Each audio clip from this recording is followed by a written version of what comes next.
Dinheiro infinito. É isso que os bancos fazem e talvez você não saiba. Eu vou trazer para você então como os bancos fazem para criar dinheiro. Verdade, o banco inventa dinheiro e você vai entender essa metodologia aqui comigo. E eu vou te falar também como você pode fazer para, uma vez que você entende esse modelo, esse mercado, para você fazer seus investimentos, para você tomar crédito e entender que no final das contas é tudo um mecanismo muito bem desenhado para os bancos continuar ganhando mais dinheiro e o trabalhador brasileiro, as empresas pagarem essa conta. Fica comigo até o final se você quer entender os segredos que os bancos não contaram para você. E já aproveita agora, inscreva-se no canal, clica no sininho para você receber todos os vídeos aqui do nosso canal. A gente tem vídeo diário para te ajudar na playlist de dívidas bancárias, das negociações, a playlist do podcast Mais do que Finanças e também se você joga, né, tem aqui uma playlist específica para jogos aí para você sair desse vídeo. Bora pro vídeo.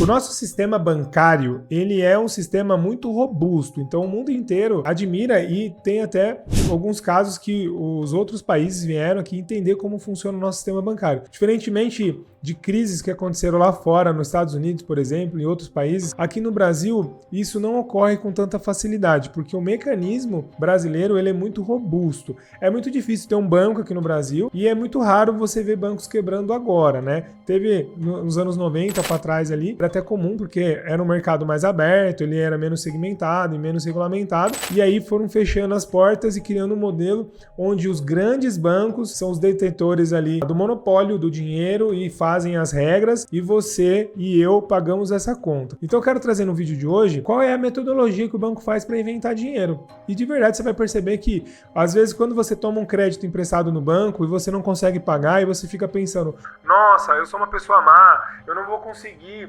liquidar o meu contrato, o que vai acontecer comigo? Eu vou dar prejuízo no banco. E você vai perceber que não existe prejuízo. Os bancos ganham muito dinheiro em cima desse contrato. E é um ponto importante trazer para você aqui também, por isso que os 4 maiores bancos do Brasil tem lucros bilionários. Para você ter uma ideia, nos últimos 2 anos, os 4 bancos, Bradesco, Itaú, Santander e Banco do Brasil, tiveram lucros bilionários na casa de 96 bilhões, 2 anos consecutivos, fora os outros 15 anos onde o lucro só cresce. Até mesmo nos anos de pandemia, onde começou a pandemia, eles ganharam muito dinheiro.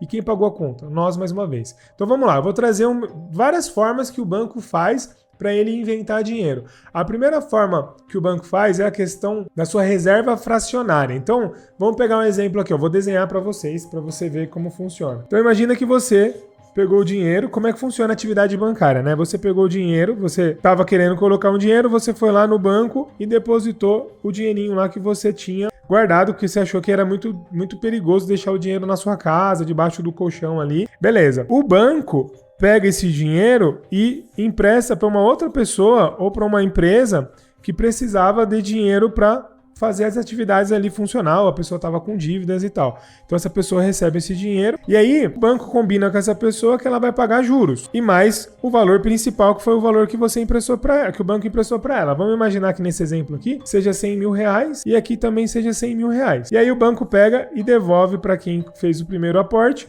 o juros combinado. Qual que é a diferença aqui? E depois ele devolve também o principal se o investidor quiser o dinheiro de volta. Qual que é a diferença aqui? Que você coloca ali num CDB, vamos pensar que o mecanismo de que você colocou o dinheiro foi o CDB, você vai receber ali 0,8% ao mês. E o banco, ele cobra num cheque especial, num capital de giro, vamos falar que ele cobrou 4% aqui nesse empréstimo para essa pessoa, para essa empresa. Essa diferença aqui, então, dos 4 menos os 0,8 é o lucro do banco para ele ter as operações dela funcionando. Basicamente, esse é o modelo que o sistema bancário funciona. É assim que, quando você pega um empréstimo, o banco remunera. E é assim que o investidor que coloca o dinheiro no banco tem sua rentabilização ali através do investimento, por exemplo, aqui que eu dei do CDB. Mas poderia ser outros fundos, poderia ser a própria poupança e tudo mais. Beleza, aqui já dá um lucro absurdo, porque o banco pega o dinheiro a 0,8 e vende a 4%, 3%, 5%, dependendo ali do devedor,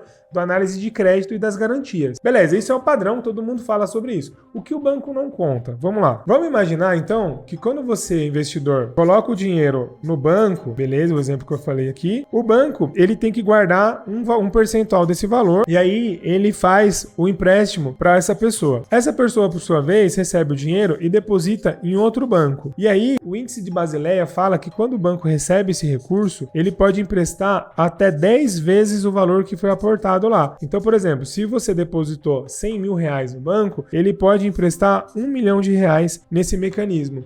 E aí, uma vez que ele faz isso, você que recebeu o empréstimo coloca no outro banco e o banco repassa para uma outra pessoa. E isso é um ciclo que o dinheiro vai aumentando. Então, às vezes, se todo mundo aqui, o investidor, o cara que colocou o dinheiro no outro banco para pagar as contas, e aí o outro que recebeu o empréstimo, se todo mundo for no banco sacar o dinheiro, os bancos quebram. Por isso que, por exemplo, o Silicon Valley, que é um banco americano que teve, ele fechou, né, ele teve concordata lá nos Estados Unidos, as operações deles ficaram insolventes, ou seja, ele não tinha dinheiro para pagar todo mundo, porque aconteceu basicamente isso, as pessoas colocaram dinheiro no banco, o banco aplicou o dinheiro, fez os investimentos ali para gerar rentabilidade e tudo mais, e aí teve a questão do juros americano, né, que subiu bastante e os títulos tiveram uma depreciação. Quem pediu o resgate, o banco tinha que queimar dinheiro para entregar na ponta para quem pediu o resgate. Chegou uma hora que o resgate era maior do que a reserva do banco.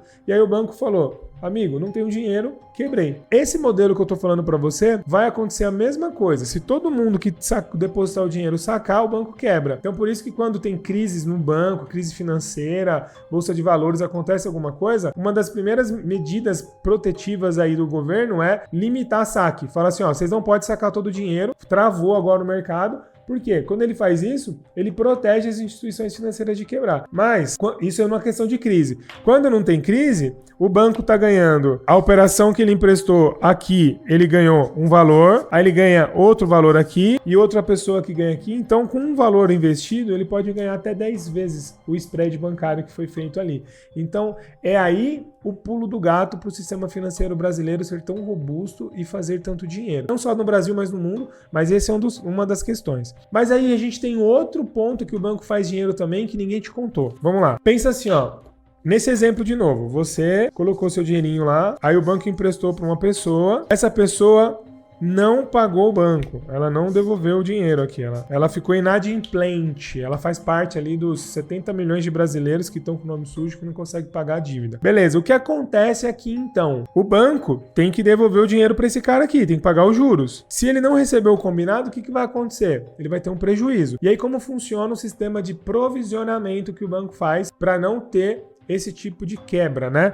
Imagina então que um segundo investidor vai colocar o dinheiro no banco, aí, ao invés de ele já repassar o dinheiro para o próximo tomador, uma parte desse dinheiro ele já segura para pagar os juros aqui desse primeiro investidor que pegou o dinheiro. Aí ele vai remunerar os juros desse cara aqui. Qual que é o ponto aqui que é importante você entender? Que esse contrato aqui, então, ele tá gerando um prejuízo pro banco, sim ou não? Coloca aí se você tá entendendo e se tá fazendo sentido para você. Aí beleza, então ele deu prejuízo pro banco, porque o banco teve que devolver o dinheiro desse cara aqui, mais o dinheiro desse aqui. Só que o que o banco não fala para você? Que ele tem lucro. Lembra que eu falei que o banco tem muito lucro? Os bancos no Brasil hoje, aproximadamente, do lucro que o banco tem, ele tem que pagar algo aproximadamente 45% do lucro. Seria contribuição social sobre o lucro líquido e imposto de renda, IRPJ, que é o imposto de renda pessoa jurídica, beleza? Mais ou menos esse valor.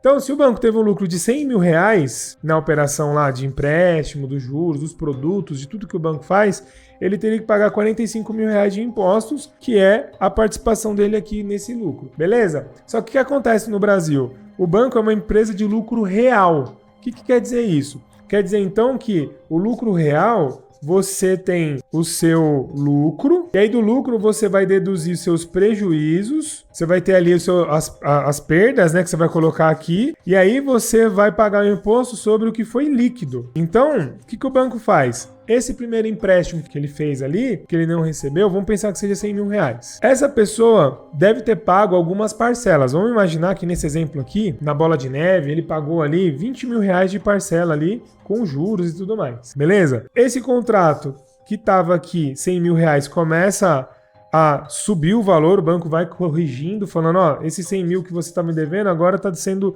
190 mil reais com juros. Ele, depois que passa 180 dias, o banco, ele tem um negócio chamado PDD. O que é a PDD? Provisão para devedores duvidosos. Então ela vai debitando do banco um percentual até que após 180 dias o banco declara 100% do prejuízo. Ele fala que esse dinheiro foi para a base ali das perdas dele e ele vai declarar isso no Bacen e para a Receita Federal que foi uma perda. E aí ele declara que ele perdeu esse dinheiro com você. Tanto que se você entrar no seu registrato, vai estar lá, contrato em prejuízo. É só você abrir o registrato lá que vai ter essa aba prejuízo, então que o banco informou que o seu contrato gerou um prejuízo para ele. E aí o que acontece nesse caso aqui?